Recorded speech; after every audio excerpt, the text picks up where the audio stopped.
I never thought I would become the kind of man who planned revenge. I was always the calm one, the understanding one, the boyfriend who believed that love meant trust, even when it hurt. For 4 years, she was my world. Every morning started with her good morning texts, and every night ended with her voice telling me she loved me. I trusted her more than I trusted myself. People say you can feel it when something changes. I didn't, or maybe I chose not to. She became distant slowly, like a song fading in the background. Replies took longer. Calls were shorter. When I asked her what was wrong, she smiled and said she was just tired. I believed her because believing her was easier than accepting the truth. The truth came to me on a random night when I wasn't even looking for it. She had left her phone at my place. It buzzed on the table while I was in the kitchen. I didn't want to look. I swear I didn't. But her phone kept vibrating again and again. Finally, I glanced at the screen. A name I recognized too well. Her ex. The same guy she once told me, "Don't worry about him, he's in the past." My hands started shaking. I told myself not to open it. I told myself trust mattered. But curiosity mixed with fear is a dangerous thing. I unlocked the phone. What I saw destroyed something inside me. Messages full of laughter, inside jokes, and words she hadn't used for me in months. Pictures I shouldn't have seen. Plans I was never part of. She wasn't just cheating emotionally. She was fully living a second life, smiling with him while telling me she was busy or tired. The worst part wasn't the cheating. The worst part was how normal she sounded while lying to me. When she came back the next day, I didn't say anything. I hugged her. I kissed her forehead. I told her I loved her. She smiled back, completely unaware that the man standing in front of her wasn't the same man anymore. That night, I made a decision. I wouldn't scream. I wouldn't beg. I wouldn't confront her like a fool. I would let her think she won. For weeks, I played the perfect boyfriend. I listened more. I cared more. I supported her dreams, her problems, her stress. I watched her lie to my face with ease, and every lie became fuel. I learned everything. I learned when she met him. I learned how she complained about me to him. I learned how she said I was too nice and predictable. That one hurt the most. So I stopped being predictable. I started improving myself quietly. Gym in the mornings, new clothes, better grooming, new skills. I focused on my work and doubled my income. I didn't post about it. I didn't brag. I just changed. People noticed. She noticed too. She started asking questions. "Why are you so busy?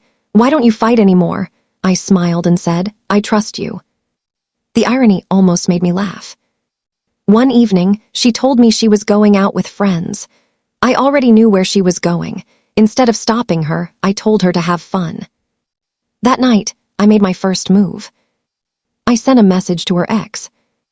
Not angry, not threatening. Friendly. I thanked him. I thanked him for taking care of her when I couldn't. I thanked him for showing me who she really was. I told him I hoped he enjoyed what was never truly his. He replied with confusion, then silence. The next day, she was nervous. Something had shifted.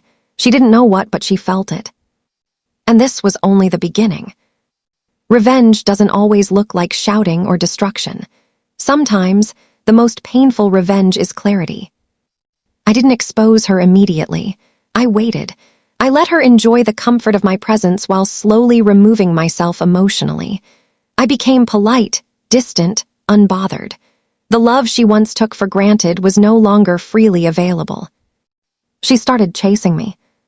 Suddenly, she wanted dates again. Suddenly, she cared about my time.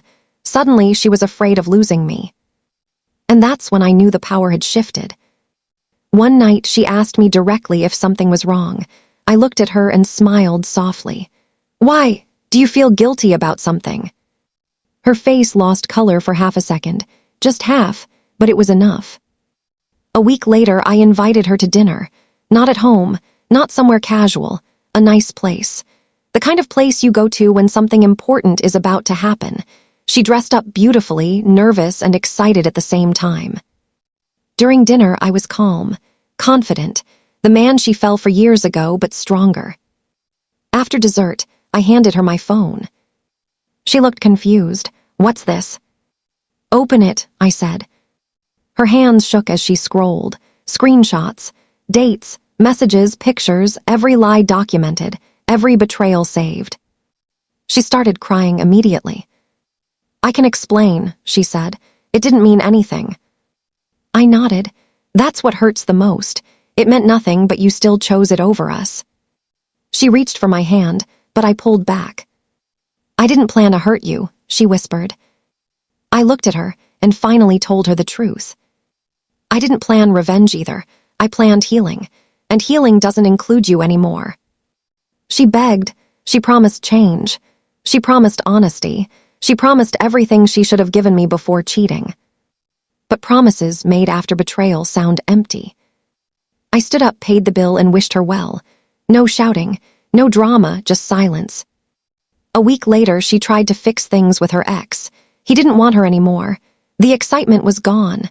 The secrecy was gone. What remained was reality. Meanwhile, my life kept improving. I posted pictures, not to show off, but because I was genuinely happy. Trips, smiles, new people, new energy. People commented on how different I looked, how peaceful. She watched everything.